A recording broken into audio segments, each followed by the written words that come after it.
So Jesus is walking with a crowd of people, leaving Jericho, walking toward Jerusalem. He had healed a blind man. He had had the interaction with Zacchaeus that we all know about. And as they're approaching Jerusalem and getting nearer, many in the crowd are anticipating that the kingdom of God is going to appear immediately. But Jesus, knowing what was to happen, tells them this story. There was once a nobleman who was going to be crowned king of a country, of a faraway country, and he's going to be gone for some time.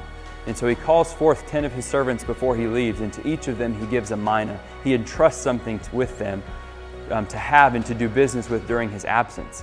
A mina in this story is about 3 months' wages. So imagine him giving 6 to 7 paychecks to each of these 10 servants at one time. And he's saying, do business for me while I'm gone. He leaves to go off to this far country. And as he's gone, many of the servants don't like him. And they actually send forth a message that says, we do not want you to reign over us. We will not submit to who you are. So when he returns, he calls everyone forward. And out of those 10 servants, the first one comes forward and he asks, what have you done with what I've entrusted you? And the servant comes forward and he says, Lord, with the 1 mina that you gave me, I give you 10. And he says, well done, servant, good servant.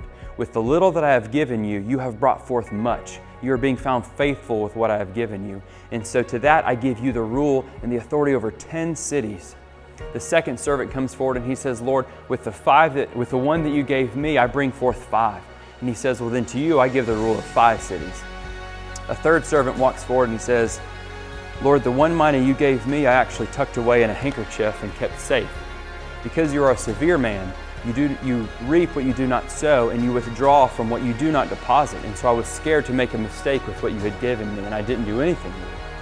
And he says, you fool, your own words condemn you. Why didn't you at least take this and put it in the bank to gain interest that I may draw from that?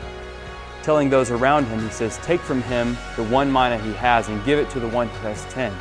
They all throw their hands in and say, but he already has 10. And he says, I tell you, to the man who has, even more will be given when he is found faithful.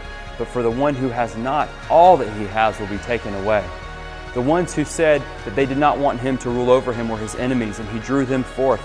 And they were killed at his feet and right in front of him. And so the question is, when the true king returns, will you be found faithful with what he has entrusted you?